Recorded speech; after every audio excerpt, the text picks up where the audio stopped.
प्रतीक्षा कर रहा था। भगवान यहां से गए तो साथ में माता सीता और भैया लखन लाल को साथ में लेकर गए। क्यों गए?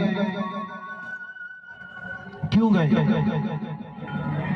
कई माँ ने तो कहा था कि तापस वेश विशेष उदासी और 14 वर्ष राम वनवासी।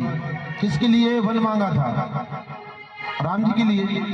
तो सीता जी और लक्ष्मण जी क्यों गए? क्यों गए बताओ? पता है आप लोगों को क्यों गए? नहीं पता? हम बता देंगे, ठीक है।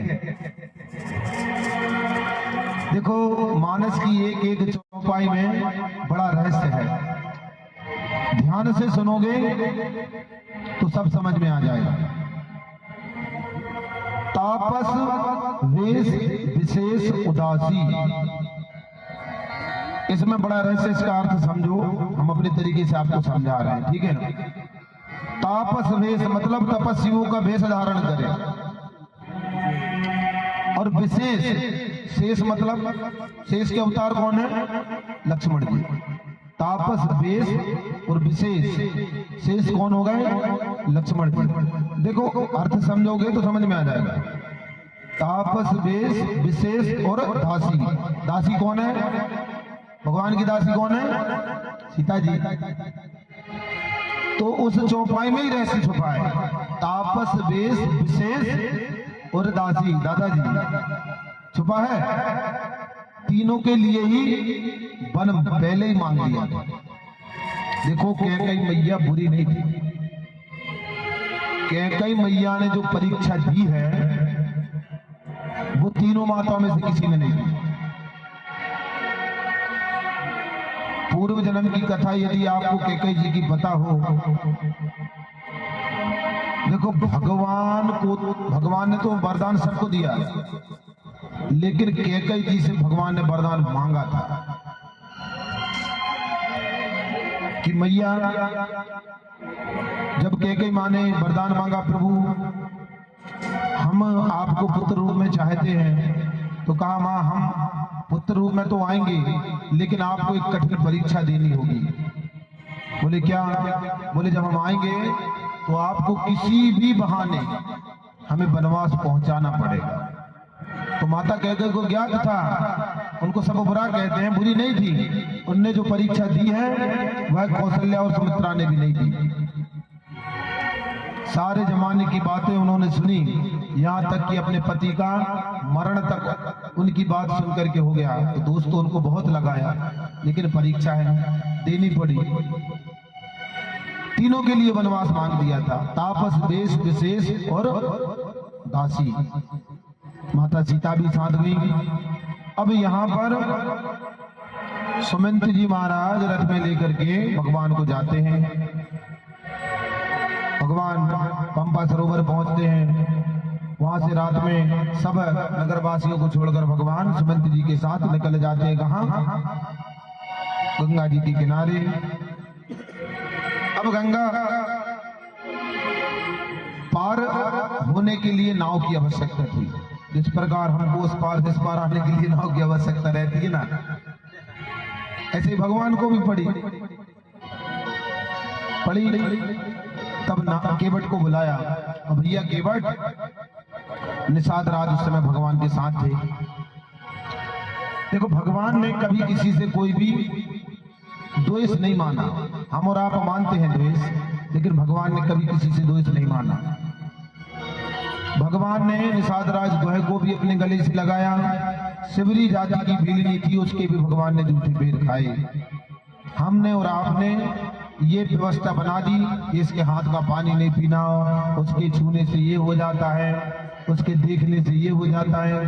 अरे बोले आज तो इस पर दृष्टि पर के दिन खराब हो जाएगा, ऐसा कुछ नहीं।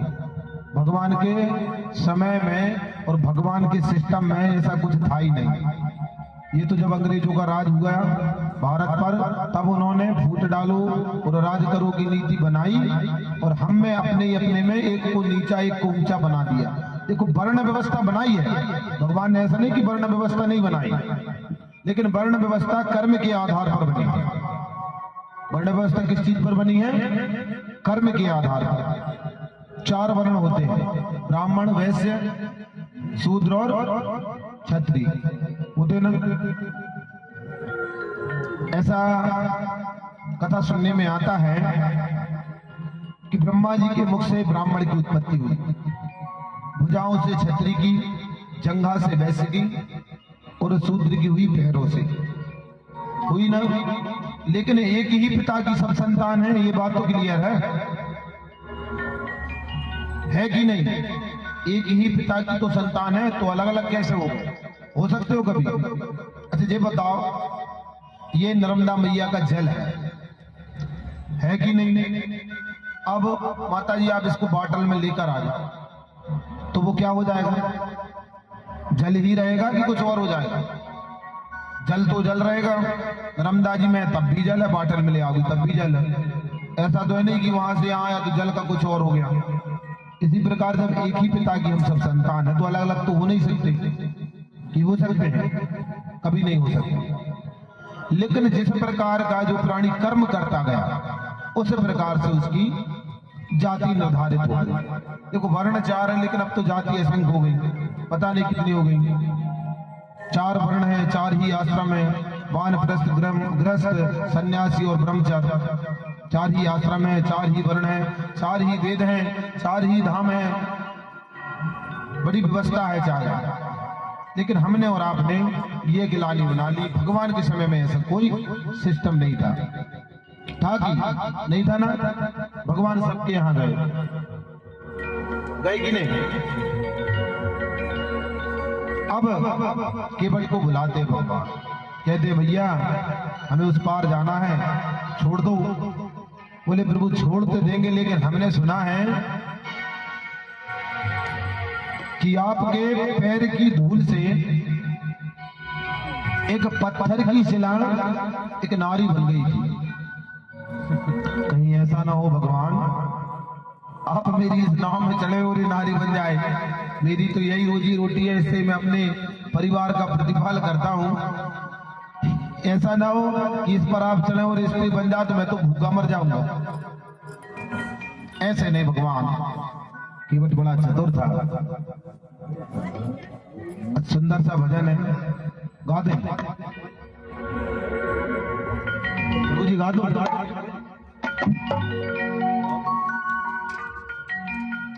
गंगा किनारे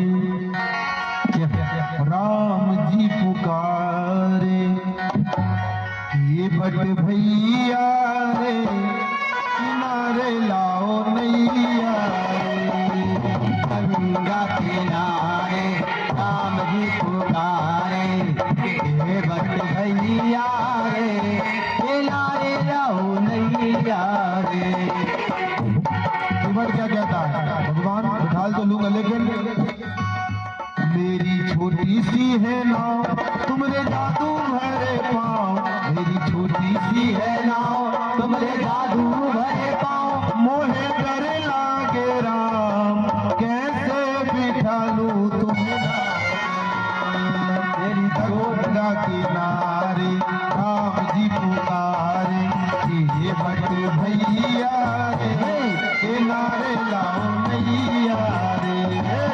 गंगा किनारे राम जी पुकारे, ये बट भैया रे किनारे लाओ नैया रे।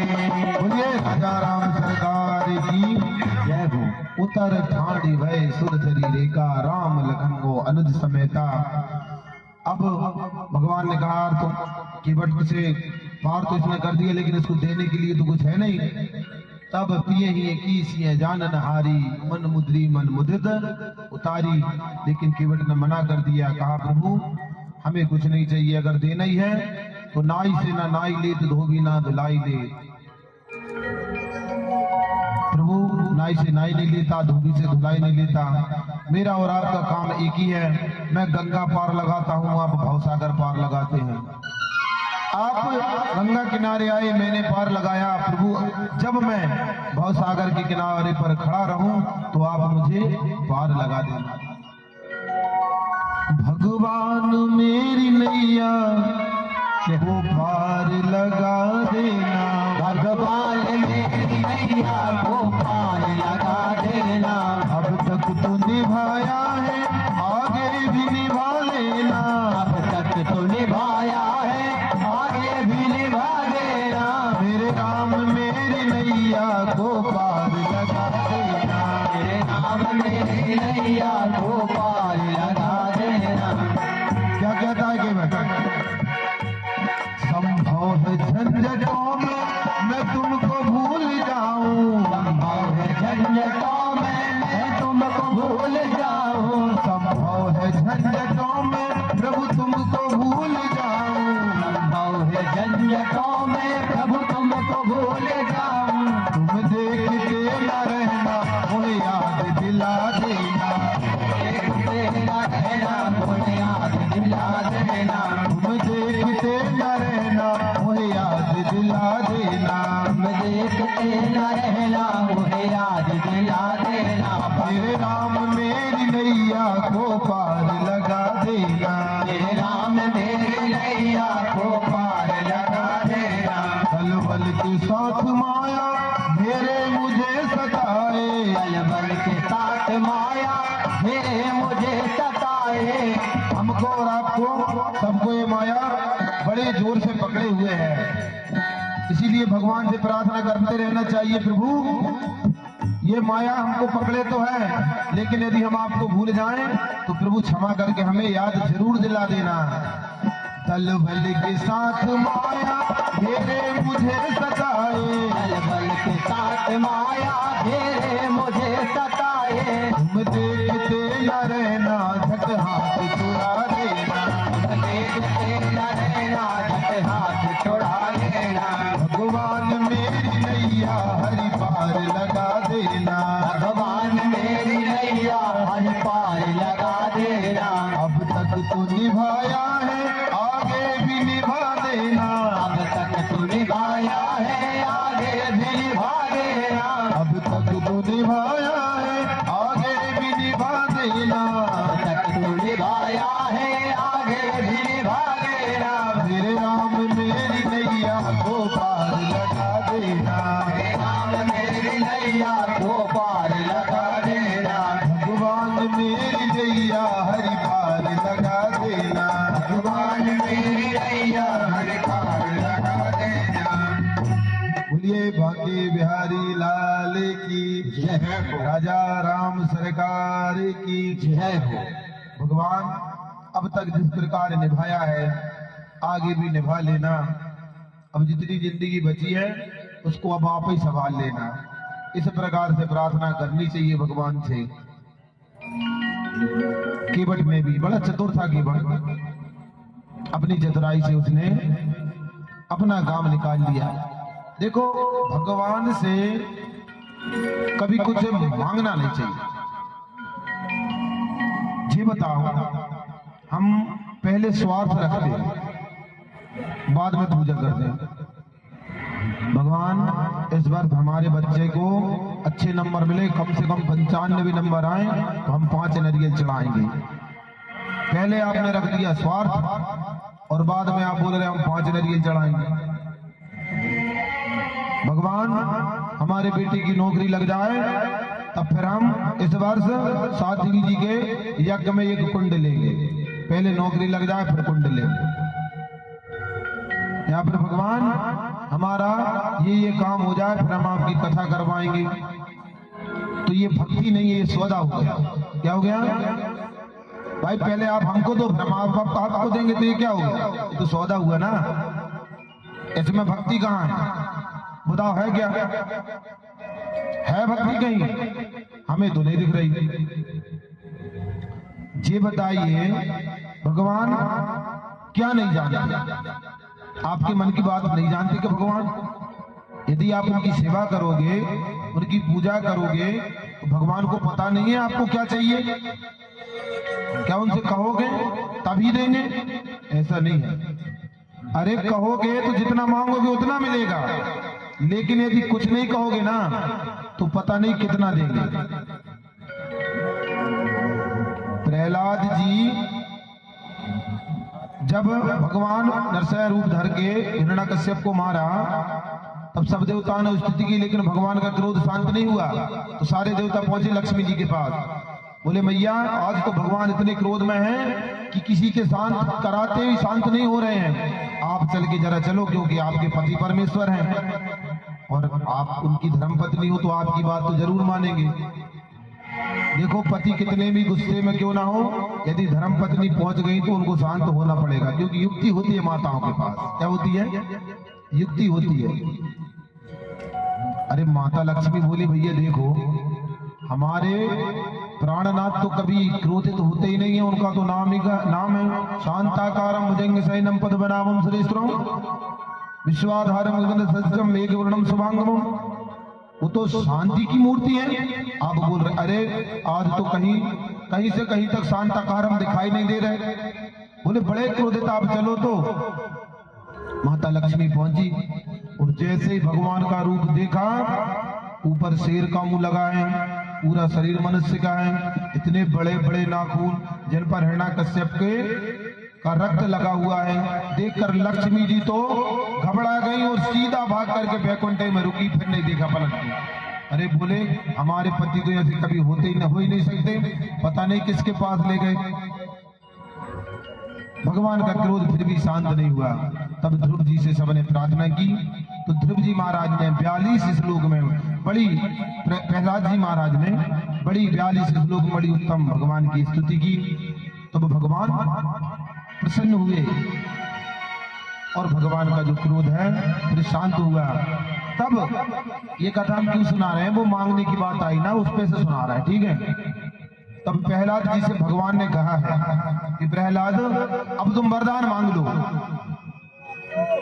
प्रभु आप मिल गए और आपके बाद भी यदि कुछ मांगने की इच्छा हो तो इससे खोटा भाग तो किसी का नहीं हो सकता। बोले यदि वरदान देना ही है तो ये दो कि अब मेरे हृदय में कभी कुछ मांगने की इच्छा ही ना हो। वरदान यदि देना है तो ये वरदान दो कि आज के बाद मेरे हृदय में कुछ मांगने की इच्छा ही ना हो। देखो मांगना तो चाहिए ही नहीं है, क्योंकि मांगना तो बहुत खराब बताया है। मांगन मरण समान है और मत मांगो कोई भी, मांगे से मरबो भलो जा सतगुरु की सी। ठीक है, लेकिन जो मांग रहा है अब तो वो तो देखो जिसके पास नहीं होगा बेचारा तभी तो मांगेगा, और जिसके पास है वो नहीं दे रहा है तो वो तो और उससे गया बीता है। तुलसी बेनर मर गए जो पर घर मांगने जाए, और सबसे पहले बेमरे जे नाही कर जाए। आपको मांगने की आवश्यकता नहीं है, आप तो भगवान में मन लगाइए, भगवान बिन मांगे ही सब देते हैं। और जिस दिन आपने ये संकल्प कर लिया, आपके हृदय में ये विचार आ गया कि हमको भगवान से कुछ नहीं मांगना है, तो समझ लेना उस दिन आपकी भक्ति पक्की होगी। जब तक कुछ मांगने की इच्छा है तब तक आपकी भक्ति पक्की नहीं है। और जिस दिन हृदय में विचार आ गया अब कुछ नहीं मांगना है, उस दिन आपकी भक्ति पक्की हो गई, और फिर देखो भगवान आपको क्या क्या देते हैं। भगवान से मांगने की आवश्यकता नहीं पड़ती कि वह तो परम पिता है, उसको हर पिता को अच्छे से पता होता है कि अपने बच्चे को क्या देना है और क्या नहीं देना है। कई लोग तो आ जाते हैं, मैंने कहा महाराज जी हमारे पास भी आ जाते हैं, एक आध अच्छा सा सट्टा का नंबर दे दो। तो देखो जो तुम्हारे भाग्य में है वो कोई छीन नहीं सकता, और जो तुम्हारे भाग्य में नहीं है ना, महाराज जी तो छोड़ो भगवान जी भी नहीं दे सकते। दे सकते क्या? नहीं दे सकते। उसको यदि पाना है तो वह तुम्हारे खुद के ऊपर, तुम भक्ति करोगे तो जो भाग्य में नहीं है वो भी भगवान देते हैं। जो तप करे कुमारी तुम्हारी, भाभी मैट सके प्रभु रारी, वो तुम्हारे हाथ में है। यदि तुमको जो कुछ चाहिए तुमको करना पड़ेगा। हाँ, रास्ता हम बता सकते हैं कि भाई ऐसा ऐसा कर लो तो तुम्हारा काम हो जाएगा, लेकिन करना तो तुमको ही पड़ेगा। यदि तुम सोचो कि महाराज जी भोजन कर ले और हमारी भूख मिट जाए तो असंभव है, ऐसा तो हो ही नहीं सकता। आपको यदि कहीं दर्द है तो उसकी पीड़ा आप ही समझ सकते हो, हम नहीं समझ सकते। हाँ, कह सकते हैं हाँ भैया बहुत दर्द हो रहा होगा, अरे बड़ी तकलीफ होती है, कह तो सकते हैं लेकिन समझ नहीं सकते। समझता तो वही है जिसके पास दर्द होता है। वो कहते थे हमारे सियाने, जीना पांव फटी बीमारी ते का जाने पीर पर आई। नहीं समझ सकता ना कोई किसी का दर्द। तो जिस दिन हृदय में इच्छा होगी कि अब कुछ नहीं मांगना है, उस दिन समझ लेना कि आपकी भक्ति पक्की हो गई। भगवान उसी मार्ग से चल करके चित्रकूट धाम आ जाते हैं, और चित्रकूट धाम की तो फिर बड़ी महिमा है। कौन कौन चित्रकूट घूम के आए हैं बताओ जरा, ऊंचा हाथ करो हम भी देखें। दादाजी आप भी गए हो? 3 दिन 4 दिन घुमाए। चलो चित्रकूट जाना। चित्रकूट की महिमा सारे पर्वतों ने गाई है। जितने भी पर्वत हैं, शैल हिमांचल आदित्य जेते, चित्रकूट यश गावई देते। वहां पर पवित्र मंदाकिनी का तट है, जहां पर हमारे श्री राघवेंद्र सरकार जी का निवास हुआ। और लगभग 12 वर्ष, कितने वर्ष? 12 वर्ष भगवान सिर्फ चित्रकूट में रहे हैं। भगवान को वनवास कितने वर्ष का हुआ था? कितने वर्ष का हुआ था? 14 वर्ष। उसमें से 12 वर्ष भगवान सिर्फ और सिर्फ कहां रहे हैं? चित्रकूट में। कामदगिरी, जो चित्रकूट गया है उसको पता ही होगा। कामदगिरी एक पर्वत है, भगवान वहां रहे हैं। कामदगिरी की परिक्रमा करने से पृथ्वी की परिक्रमा करने के बराबर फल मिलता है। आप लोग भी जब कभी समय मिले भगवान के चित्रकूट धाम अवश्य जाएं, क्योंकि जब तक आप अपने तन का 10 बांस तीर्थ यात्रा में नहीं लगाओगे तब तक आपका तन पवित्र नहीं होगा। मन का 10 बांस जब तक भगवान में नहीं लगाओगे तब तक मन पवित्र नहीं होगा। और भजन क्या है? भजन क्या है? देखो, राम का नाम लेना तो बहुत अच्छी बात है, लेना चाहिए। भगवान का नाम लेना अच्छी बात है, लेना चाहिए। लेकिन यदि भगवान के नाम से एलर्जी है, आप नहीं ले पा रहे हो, कोई नास्तिक लोग हैं उनको बड़ी एलर्जी, वो भगवान का नाम भी नहीं लेते, तो हम नहीं लेंगे। मत लो, जरूरी नहीं है। कई बोलते भैया सुनो, हम तो ओम शांति में जुड़ गए, एक संस्था चलती ओम शांति, हमने देखा है कहीं लोगों को। अब भैया हम नहीं मानते, हम तो इन्हीं को मानते हैं, भगवान से हमारा कोई वास्ता नहीं। अनेक धर्म चल रहे हैं हमारे देश में, चल रहे कि नहीं चल रहे? कोई जय गुरुदेव में जुड़ा है, कोई सदगुरुदेव में जुड़ा है, कोई ओम शांति में है, तो कोई परम शांति में है, चल रहे हैं ना। लेकिन देखो, किसी भी संप्रदाय पंथ में जुड़ जाओ, भगवान का भजन नहीं कर रहे हो ना, तो अपनी आदतों पर कंट्रोल कर लो, तो वो भी भगवान के भजन से कम नहीं है। अपनी आदतों को यदि आपने सुधार लिया तो वो भी भगवान की भजन से कम नहीं है। पाप कहां से शुरू होता है? पाप कहां से शुरू होता है? पाप का शुरू होने का सबसे पहला द्वार है हमारी आंखें। क्या है? आंखें। दूसरा हमारे कान। भाई आंखों ने देखा कि देखो उस बगीचे में कितना सुंदर फूल लगा है, तुरंत दिमाग को सिग्नल पहुंचाया, अरे बड़ा सुंदर फूल है, क्यों ना इसको तोड़ लिया जाए। हृदय में विचार आया, आप गए उस खिले हुए फूल को आपने तोड़ लिया, थोड़ी देर खुशबू ली और फेंक दिया। तो पाप के आने का मेन द्वार क्या है? आंखें। अपनी दृष्टि कैसी होनी चाहिए? यदि आपने दृष्टि सुधार ली तो समझ लो वो भी एक भजन हो गया।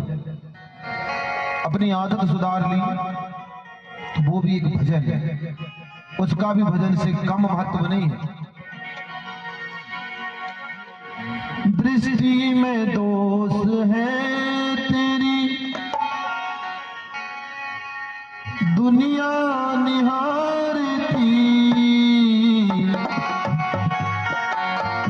दृष्टि में दोष है तेरी, दुनिया निहारती, दृष्टि का दोष सुधार लो बस हो गया भजन, दृष्टि का दोष सुधार लो बस हो गया भजन, आदत बुरी सुधार लो बस हो गया भजन, आदत बुरी सुधार लो बस हो गया भजन, आदत बुरी सुधार लो बस हो गया भजन, आदत बुरी सुधार लो बस हो गया भजन, मन की तरंग मार लो बस हो गया भजन, मन की तरंग मार लो बस हो गया भजन, हमारे मन में कई प्रकार की तरंगे उठती हैं, उन पर हमें कंट्रोल करना चाहिए। देखो हम आए हैं कहाँ? कथा सुनने में, लेकिन हमारा ध्यान कथा में ना होकर यहाँ वहाँ की खूबसूरती पर ज्यादा रहता है। भाई वो सामान देखो कितना अच्छा लग रहा है, उसको कल लेकर जाएंगे। अरे देखो यज्ञशाला कितनी सुंदर बनी है, गुरु जी ने देखो कितना अच्छा भजन गाया, देखो कितना अच्छा भैया ऑर्गन बजा रहे हैं। हमेशा इंसान की जो मन की तरंग है यहाँ वहाँ भटकती रहती हैं, उनको अपने कंट्रोल में रखना चाहिए। दुनिया तुम्हें बुरा कहे पर तुम करो क्षमा, दुनिया तुम्हें बुरा कहे पर तुम करो क्षमा, दुनिया तुम्हें बुरा कहे पर तुम करो क्षमा, दुनिया तुम्हें बुरा कहे पर तुम करो क्षमा, वाणी से भी पाप होते हैं, वाणी अपनी वाणी से भी पाप होते हैं। देखो वाणी एक ऐसी व्यवस्था बनाई है भगवान ने हमारे अंदर, एक वाणी इंसान को पुजवा देती है और एक वाणी इंसान को कुटवा देती है, कुटवा देती है ना। तो वाणी का दोष सुधार लो बस हो गया भजन, वाणी का दोष सुधार लो बस हो गया भजन, आदत बुरी सुधार लो बस हो गया भजन, आदत बुरी सुधार लो बस हो गया भजन,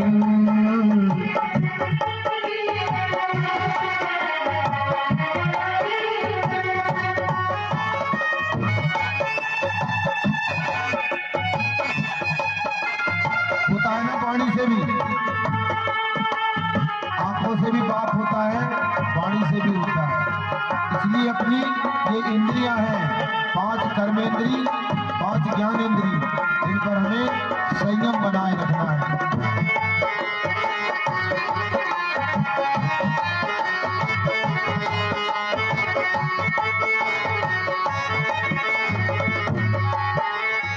रिश्तों से मोह त्याग कर कृष्णा से प्रेम कर, रिश्तों से मोह त्याग कर कृष्णा से प्रेम कर, रिश्तों से मोह त्याग कर कृष्णा से प्रेम कर, रिश्तों से मोह त्याग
विषयों की इस राग में सब जल रहे हैं, हम और आप सब जल रहे हैं।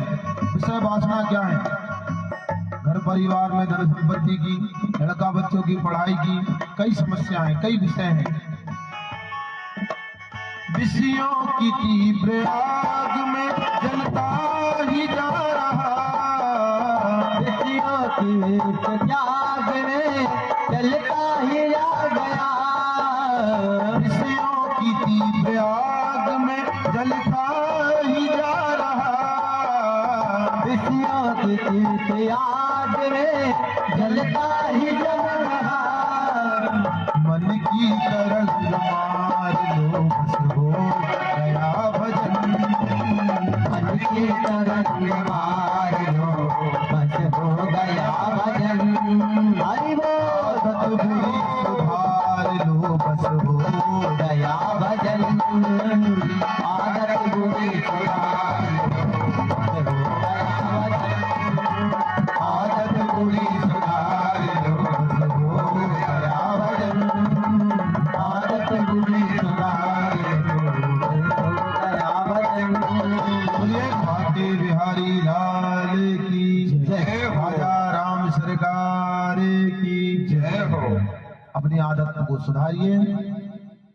और अब इन्हीं शब्दों के साथ हम अपनी कथा को ही विराम देते हैं। कल की कथा आपको भगवान की चित्रकूट से आगमन से आगे की कथा सुनाई जाएगी। ठीक है, सभी लोग जल्दी से फ्री हो जाना और कल इसी समय पुनः आपके कानों तक भगवान की कथा का श्रवणामृत हम कराएंगे। आइए 2 मिनट भगवान के नाम का संकीर्तन करते हैं, तत्पश्चात आरती प्रसाद वितरण होगा। ठीक है, हरे राम